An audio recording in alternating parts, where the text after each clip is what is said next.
फरीदाबाद में थाल से स्टंट करना पड़ा, जान पर भारी। पहाड़ी पर स्टंट करते समय 100 फीट गहरी खाई में गिरी थार, एक नाबालिग की मौत, 2 घायल।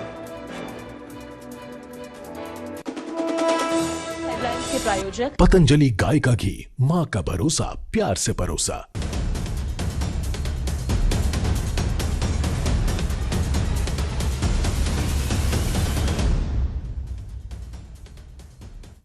नमस्कार, स्वागत है न्यूज 18 पंजाब हरियाणा में। मैं आपके साथ कुलदीप भारद्वाज।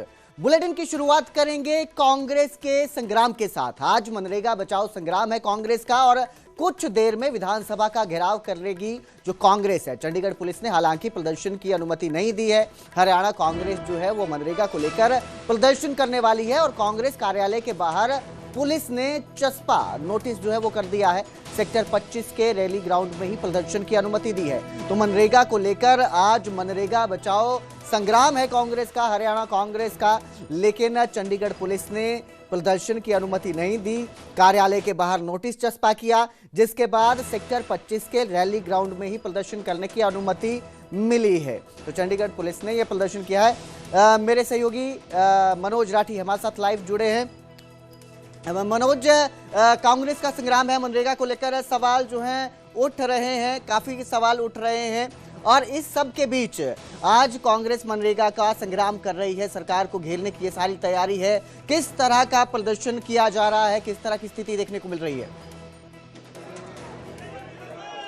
बिल्कुल कुलदीप, जैसे आपने भी जिक्र किया कि आज मनरेगा बचाओ अभियान के तहत कांग्रेस का एक बड़ा प्रदर्शन किया जा रहा है। चंडीगढ़ के सेक्टर 9 कांग्रेस भवन के बिल्कुल बाहर हम मौजूद हैं, जहां पर कांग्रेस के जो कार्यकर्ता है वो यहां पर पहुंचना शुरू हो चुके हैं और पूरे एक जोरदार विधानसभा के घेराव की तैयारी की जा रही है। और यहीं से सेक्टर 9 जो कांग्रेस भवन है, यहां से सीधा विधानसभा का घेराव करने की जो तैयारी है वो की जा रही है। और हालांकि भूपेंद्र सिंह हुड्डा कुछ ही देर में पहुंचने वाले हैं, जो जानकारी मिल रही है, और दूसरे जो लीडर्स हैं वो यहां पर पहुंच चुके हैं। लेकिन इससे पहले चंडीगढ़ पुलिस की जो तैयारी है, चंडीगढ़ पुलिस ने जो तैयारी की है, पहले आपको वो जो नोटिस चिपकाया गया है, जो चस्पा जिसे कहते हैं वो चिपकाया गया है, वो दिखा दें। क्योंकि चंडीगढ़ पुलिस का साफ तौर पे कहना है कि जो सेक्टर 25 में रैली ग्राउंड दिया गया है, सिर्फ उसी में ही रैली प्रदर्शन जो है वो किया जा सकता है। और सुबह ही यहां पर चंडीगढ़ एडमिनिस्ट्रेशन का, चंडीगढ़ पुलिस का ये नोटिस जो है, जो चस्पा, इसको कांग्रेस भवन के बाहर चिपका दिया गया था और इसमें साफ तौर पे लिखा गया है कि जो भी जो धरना प्रदर्शन है उसकी जो परमिशन है वो रैली ग्राउंड सेक्टर 25 में ही है, उसके अलावा यहां पर प्रदर्शन नहीं कर सकते। यानी कि इसके बाहर जाने की परमिशन या प्रदर्शन करने की permission Chandigarh police, Chandigarh administration ने नहीं दी है। ये बहुत ही पहले ही चंडीगढ़ पुलिस की तरफ से क्लियर कर दिया गया है। लेकिन जो कांग्रेस के सपोर्टर्स हैं, जो कांग्रेस के लीडर्स हैं, जो कांग्रेस के कार्यकर्ता हैं, वो यहां पर सुबह से ही पहुंचना शुरू हो गए हैं। लेकिन चंडीगढ़ पुलिस की अगर हम बात करें, चंडीगढ़ पुलिस ने पूरा एरिया बाहर से, आप तस्वीरें देखिए चंडीगढ़ पुलिस की भी, एक बार तस्वीरें आपको दिखा दें कि चंडीगढ़ पुलिस की तरफ से पूरी तैयारी यहां पर की जा चुकी है। यानी कि इससे आगे इनको नहीं जाने दिया जाएगा। ये चंडीगढ़ पुलिस के अधिकारियों ने, चंडीगढ़ पुलिस के जो यहां पर डीएसपी, एसपी, एसएचओ और भारी पुलिस यहां पर पहुंचा है, यहां पर उन्होंने क्लियर कर दिया है कि इससे आगे इनको नहीं जाने दिया जाएगा, इसके आगे परमिशन नहीं दी गई है। ये बहुत क्लियर है। और आपको बता दें कि कई चीजों को लेकर, हालांकि देखो आज जो मनरेगा बचाओ संग्राम है और जो विधानसभा को घेरने की जो तैयारी की गई थी, उसको लेकर पूरी तैयारियां की जा चुकी थी और कई लीडर्स यहां पर पहुंचे थे। लेकिन चंडीगढ़ पुलिस के जो अधिकारी हैं, उनकी जो मीटिंग हुई है उसमें भी साफ तौर पर कहा गया था कि किसी को भी आगे जाकर प्रदर्शन नहीं किया गया। यहीं पर ही सिर्फ जो प्रदर्शन की अंदर जो कांग्रेस भवन में ही, यहीं से आगे नहीं जाने दिया जाएगा, ये क्लियर कर दिया गया था। अब देखना होगा, क्योंकि चंडीगढ़ पुलिस इनको यहां रोकेगी और इसको यहां पर गिरफ्तारियां भी हो सकती हैं, डिटेन भी किया जा सकता है।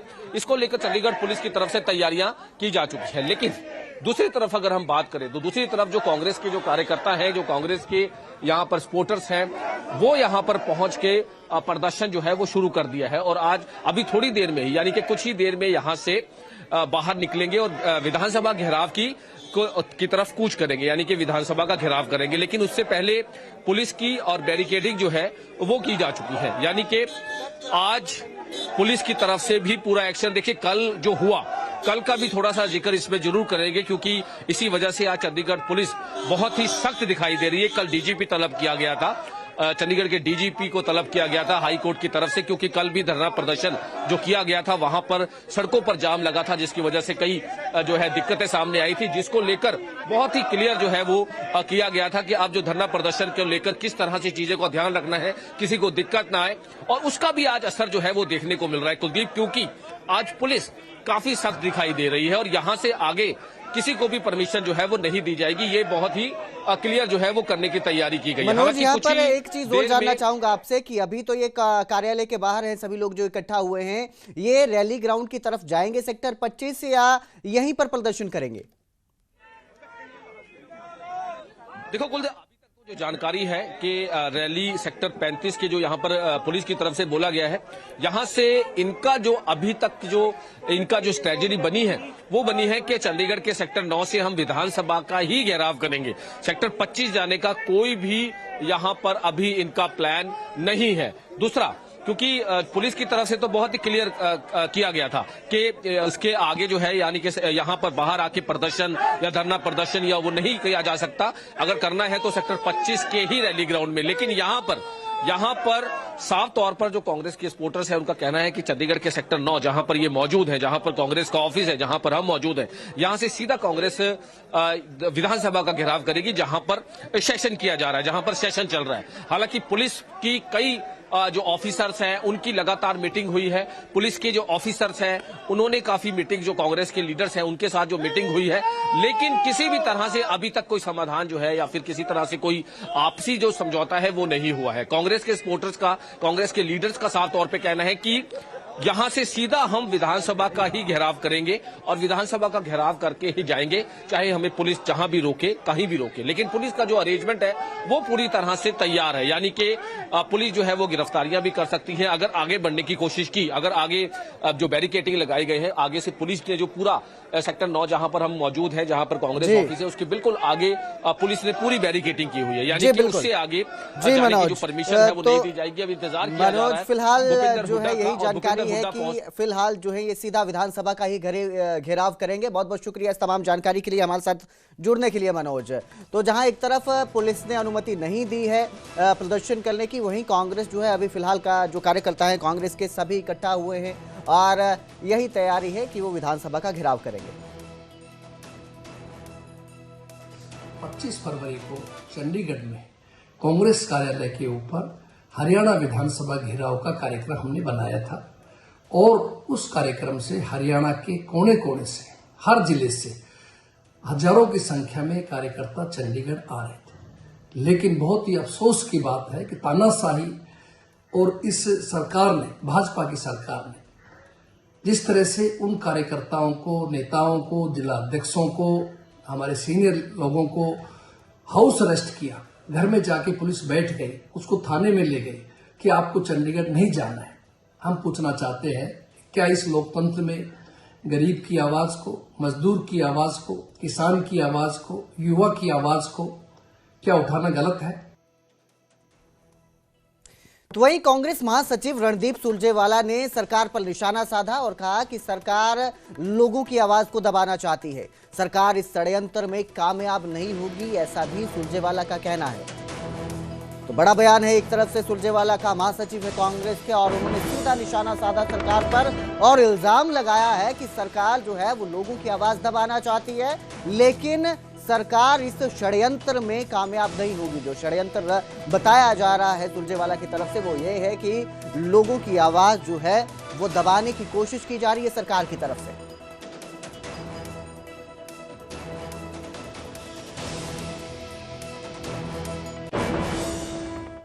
तो वहीं हरियाणा विधानसभा के बजट सत्र का आज चौथा दिन है, कार्यवाही जारी है सदन की और आज भी सदन में हंगामे के आसार बने हुए हैं। बीते कल भी सदन में कई मुद्दों को लेकर बहस हुई है, बहसबाजी हुई है, जो सदन में सवाल पूछे गए हैं और जवाब भी सदन में कई सवालों का दिया गया है और आज भी हंगामे के आसार हैं। सदन की कार्यवाही चल रही है, इस वक्त चौथा दिन है आज सदन की कार्यवाही का, बजट सत्र चल रहा है।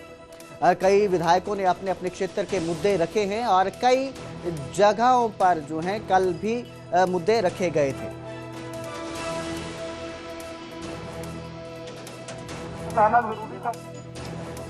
आभार व्यक्त करता हूं माननीय मुख्यमंत्री जी का कि केवल ये नड़वा की समस्या नहीं थी, ये 3 जिले नहीं 4 जिलों की बात करें, हांसी, हिसार, फतेहाबाद और सरसा की जो समस्या का समाधान किया, माननीय मुख्यमंत्री जी का मैं आभार व्यक्त करता हूं। और क्या करूं, नड़वा के साथ आदमपुर लगता है, उसकी बात इसलिए रखनी पड़ती है कि यहाँ के जो विधायक हैं वो तो संज्ञान लेते नहीं, इसलिए मुझे आदमपुर की भी चर्चा करनी पड़ती है। और ये कृपया करके ये मैं एक्सपंज करूंगा इसको, जो और हमारे ये मैं एक्सपंज करूंगा, ये दूसरे पे टिप्पणी नहीं करूंगा। चलिए कुलदीप इसमें मैं ऐड करना चाह रही थी सर, एक सेकेंड और अगर आप देंगे तो इस यहाँ पे पनिहार और चौधरीवास के 11 गांव के लिए एक बहुत बड़ा प्रोजेक्ट जो माननीय सीएम साहब के दिशा निर्देश में होने जा रहा है, ट्रीटेड वेस्ट वाटर के लिए ये होगा और ये 106.28 करोड़ के लिए इसकी एडमिन अप्रूवल भी आ गई है। श्री कुलदीप बस 51 है सर, 51 सर, 51। ठीक है अध्यक्ष जी, मंत्री जी, माननीय सदस्य ने जो चिंता जताई है और 4 भागों में अपना प्रश्न पूछा है, तो 2017 से लेकर अभी तक किस किस कंपनियों ने काम किया, कितना भुगतान हुआ, कौन सी थर्ड पार्टी, IIT रुड़की और IIT गुवाहाटी, सारा विवरण पटल पर रख दिया गया है डिटेल के अंदर। फिर भी सदस्य को कोई बात हो तो स्पीकर साहब धन्यवाद। मैं मंत्री जी 2 सप्लीमेंट्री आपसे पूछना चाहता हूँ। आपने कहा कि टोटल हमने 532 करोड़ रुपए अभी तक खर्च किया, और मैं ये पूछना चाहता हूँ कि 532 करोड़ रुपए आप तो चलो अभी आए हो 8-9 महीने से, साल भर से, इससे पहले 2017 से लेके अभी तक 532 करोड़ रुपए सरकार के चले गए, और 532 करोड़ रुपए जाने के बाद भी वो पहाड़ यूं का यूं वहां खड़ा है, नहीं है तो बताओ। दूसरा, आपने कहा कि कोई बीमारी वहां नहीं है, बंदवाड़ी गांव में अकेले में 100 से ज्यादा कैंसर के पेशेंट है सर, और ये बड़ा। तो अलग अलग क्षेत्रों के विधायकों ने अपने अपने क्षेत्र को लेकर सवाल लगाए हुए हैं, जिनको लेकर सदन में कार्यवाही जारी है और प्रश्नकाल के दौरान इन सवालों का जवाब दिया जा रहा है। आगे बढ़ेंगे, बात करेंगे 590 करोड़ रुपए के गबन के मामले की, जिसमें बड़ा एक्शन नजर आया। मामले में मास्टरमाइंड समेत 4 आरोपियों को गिरफ्तार कर लिया है। आरोपी रिभव, अभिषेक, अभय और स्वाति को गिरफ्तार किया है। पंचकुला में सभी आरोपियों का मेडिकल हुआ। एसीबी आरोपियों से पूछताछ कर रहा है। ये जो मामला है सारा एंटी करप्शन ब्यूरो को सौंपा गया है इसकी जांच, और अब गिरफ्तारी के बाद एंटी करप्शन ब्यूरो जो है वो आरोपियों से पूछताछ कर रहा है। आपको बता दें कि जानकारी सामने आई थी कि IDFC फर्स्ट बैंक में 540 करोड़ से ज्यादा का गबन हुआ है, जिसकी कल मुख्यमंत्री नायब सिंह सैनी ने विधानसभा सदन में बताया, जानकारी दी कि सारा पैसा जो है 24 घंटे के अंदर सरकार के खाते में आ गया है। इसके साथ ही ब्याज सहित सारा पैसा वापस सरकार के खाते में आया है। और इसके साथ ही मुख्यमंत्री नायब सिंह सैनी ने कल ये साफ किया था सदन में कि जो भी आरोपी रहेंगे उनके खिलाफ सख्त एक्शन किया जाएगा, कार्यवाही की जाएगी। और अब इस मामले में 4 आरोपियों को गिरफ्तार कर लिया है।